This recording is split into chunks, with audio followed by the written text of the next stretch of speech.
year, it seems that heat's been turned up with a questionable timing. If we can find out any more information about that, we'll certainly pass it along to you. Full time in the under-20s, Canberra has beaten Manly 56-22. So a big win there for the Canberra Raiders in the under-20s. All right, hot topics to come and highlights of the opening two games of this 25th round of the NRL.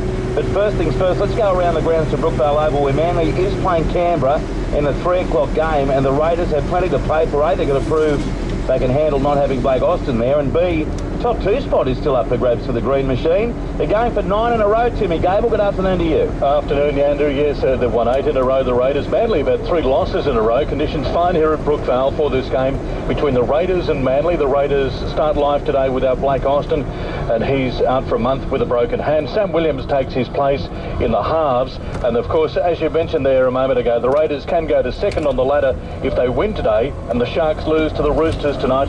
Manly farewelling Jamie Lyon today. He's not playing, nor is Steve Matai or Brett Stewart, and there's another big out of the Manly side. Let's go straight down to the sideline.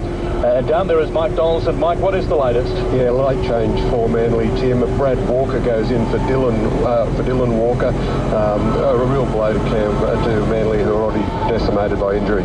Okay, so Brad Parker in, Dylan Walker out, and the only change to the Raiders side, Blake Austin is out, and Sam Williams takes his place in the halves. Alongside me is the former Raiders skipper, Alan Tongue. Alan, perfect conditions here at Brookvale today. We're expecting an open game. The Raiders without Blake Austin, it's going to be a huge test today. Yeah, it certainly is. There's so much to play for the Raiders, but also Manly, as you've spoken about, with that farewelling Jamie Lyon, one of their favourite sons there. How they will go with Sam Williams coming into the mix, that's going to be interesting to see that. I actually think he can add a lot of value to the Raiders side. His control and his composure, his short kicking game in particular, I think he's top notch. So I think that adds plenty to the Raiders side, having Sam Williams there.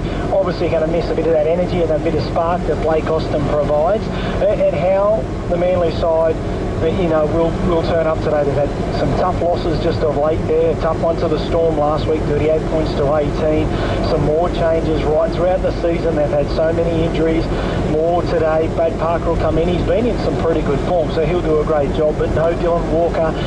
That's going to be a real juggle for them. But the Raiders have made a big priority with this game. They've come in, they've had a couple days up here before the game, gone into a little mini camp. They know how important this is.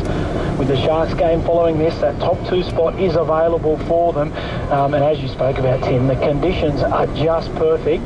I think there's going to be some real, football thrown around there. And in particular, last week we saw with the Raiders up against the Eels. Now, the Raiders went into the game, everybody thought it was going to be an easy old win. Well, they were behind at half-time, and they were on the ropes, and especially got exposed down the short sides. The Eels were fantastic. They really caught them out on both sides too. It was Croker and Rapana being caught out of position on a number of occasions, and so they just showed a few kinks in their armour, I think, last week. So it'll be interesting to see the style of football that Manly try and target at them with, and if they take some notes from last week's game and how the Raiders were exposed, there were some real concerns there. But defensively they have been pretty strong over the past few weeks. In particular, Raiders been something that's really stood out for me, and as in particular against that win over the Storm, the best defensive display I've seen them in my memory anyway, definitely as a commentator. And Mike Donaldson on the sideline. We've had Jamie Lyon, of course, through the week saying this is an emotional farewell for him. Now, what Manly have done today, they've actually brought his former junior club down here to play a couple of games here, Mike, and you've spoken to a couple of the players. They've travelled a fair way to get here. 7-hour trip from Wee Waa, Tim. The Wee Waa Panthers under-7s, the mighty Panthers, had a draw with a local side, the Christian Brothers, during half-time break of the under-20s. And I spoke to a few of the youngsters. I asked them about Jamie Lyon, and they were pretty keen to farewell him, but more keen to have a hot dog after the game, Tim. They're going to have a tunnel, aren't they, as the Manly first-grade side comes out here, so they're going to form almost like a guard of honour, even though Jamie Lyon isn't playing today. Yeah, Jamie Lyon unfortunately out with that injury, but he'll be farewelled in fine style by his former junior club, and of course he went back to Wee Waa later as a senior player when he had a break from the NRL and guided them to a premiership. Yes, he quit Parramatta when he was 22, went to the bush, went overseas, came back and has played 10 years here at Manly. Manly. Yeah, it's quite an amazing story, isn't it? And he beat the Moree Boars in the grand final up there of the Group 4 competition, and then St Helens, as you've spoken about, back here as one of their favourite sons. And we tried to catch up with Jamie Lyons, but the casual character he is, he just wanted no fanfare whatsoever. He's keen just to go and have a game of golf a little bit later. That is Jamie Lyon, isn't it? So full time here in the under-20s, Andrew. The Raiders 56 defeating Manly 22. Just one change to either side for today's game. Blake Austin out at the Raiders side. Sam Williams takes his place. And for Manly, Dylan Walker out of the centres. And Bragg Parker comes in. And the referees for today's game, Ben Cummins and Tim Roby. Good man, Tim. Thank you, mate. Thank you, Alan. And look forward to listening to your coverage as we head out to Shark Park a little bit later on this afternoon. Now, there's a big game of American college football going on at the Sydney Olympic Stadium. And just started the third quarter. It's the University of California leading Hawaii 34-14. Tell you what, Matty, the crowd looks like it's about 70,000 out there. Do you like what I've done with the studio, by the way? Oh, I'm sorry. I've got to turn your mic on. Yeah. I can't see you at all, man. Not only have you blocked me out, you've turned me off. So I've got a new button. Yeah. But I've discovered that the desk can go up and down. I think you should make it. Oh, Hang on, I'm correcting it. what's going on? I'm turning the. I'm lowering. Oh, dear. So now we can see each other. Listeners, you know, I quite often get accused of being, you know, frivolous or strange. Let me tell you, I'm not even the silver medalist in our little trio.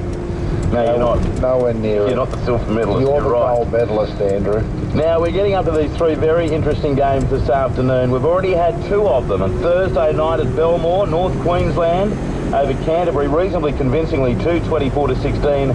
And last night, Brisbane over Melbourne, 26-16. Here's the highlights. ABC Grandstand. Thurston, he's under pressure, so he lifts up right to Morgan. Morgan takes on the line. Back on the inside to Eastwood. Interception. He's coming to Eastwood. He's over the 30. Here comes Pete. He's got support, Eastwood. Oh, Pete caught him and missed it badly. What a step by Eastwood. What a try. Canterbury hit back. Cross chase, and Dummy's left goes right to Morgan. They're back on the inside to Ethan Lowe. He strolls through to score. We've seen that a lot from him. Over the last couple of years, he left Greg Eastwood in his wake. Not easy to do, and Ethan Lowe scores. Kafusi to a dummy Thurston. Straight past Lolo. He gets the pass back, and he's going to get his second, Ethan Lowe. Brilliantly done by Jonathan Thurston. He turned on the gas, stepped straight through Danny Lolo, and Ethan Lowe backs up to get his second. Back on the inside to Cohen Hess. Hess is very close. He's over the line. Can he get it down? Cohen Hess. The referee looks at the touch judges, and he's awarded the try. Spiralling kick, getting back there, Winterstein. Oh, he never looked like taking it. Ball bounces free into the hands of a former Cowboy, Curtis Rayner. Winterstein never looked like catching that ball, and in the end, Rayner swoops on it. 5 metres out, Granville, Taumalolo, puts on a jinking run and just manages to break free and score. He jinked off the right foot, stepped his way through and scored easily. 10 metres out, last tackle Brisbane. Ball played Friday, goes the blind side himself, hold on for Opacek, try to Brisbane. What a play by Friday. And Opacek backs him up to score, what a start. 25 out from the Melbourne line, last tackle Brisbane, they work it left to right to Hunt, dummy the kick, runs the ball himself, short ball away, Gillett back to Hunt, out to the wing, he does Carhu and scores! He'll play to Cameron Smith, northern end, blindside, left to Harris, he was one-on-one and gets the ball down for a try, I think.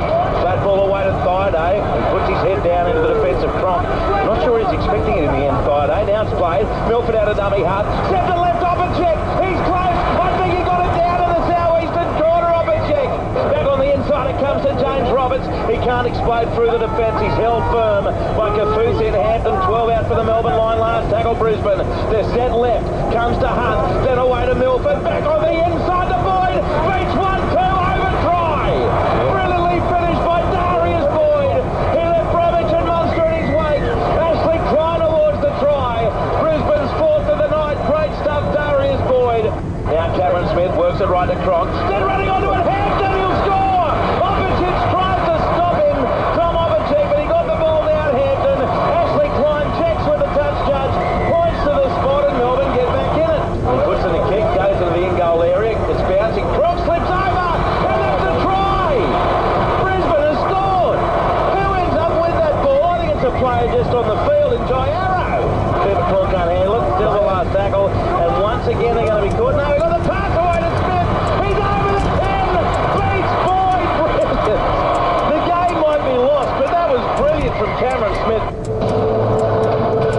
For 80 minutes, it was the Brisbane Broncos. Terrific performance, especially defensively, but in attack, their first half in particular was just outstanding. That was last night at Amy Park. Now, in the netball test in New Zealand, Australia 52 lead South Africa 32, and that's with 12 minutes left to play in the final quarter. All right, Matthew, let's get into our hot topics for this Saturday afternoon. Hot topics. Okay, according to the News Corp fan survey, which was published yesterday, Ash Taylor is the Rookie of the Year, just ahead of Nathan Cleary. Do you agree with the fans, or do you have someone else in mind for Rookie of the Year? I do agree with the fans. I think Suolasi Vunivalu should also be mentioned in that as well. I mean, he's just 21 tries in 17 games. That's slightly above average, don't you think? It's awesome, yes. You know, and how exciting is he to watch? But I think they're right. Ash Taylor came in, with not only very little experience, but into a key position to a team. He was third string, and not only has he come in and done a job, he's come in and led the team like you could not expect him to. Yeah, he's been terrific. Cleary, outstanding. Vunivalu, outstanding. I know some great young talent. Bevan French, Parramatta. Yeah, I'd have to say those first three that are top of the table. And if you asked me to sit down and separate them, I'd have to say, mate, I need to go away, honestly, and have a look at... Can you sit down and evaluate them? I'm going to have to go away and have a close look then, Andrew. I actually might do that. You've just come up with my next seg for my NRL.com. I wasn't sure what to come up with, but thank you. I'm happy. I'm here to help you, mate. Question 2, Matt. Once every 12 months. Hot topics. That was the first time. Brisbane appears to have returned to form with a vengeance. What's been the key reason behind their resurgence over the past few weeks? I think the big thing is, again, I did that segment last week on Coach's Corner about the impact of Origin 40. Look at Matt Gillett last night. So he made 44 tackles. We haven't seen a performance like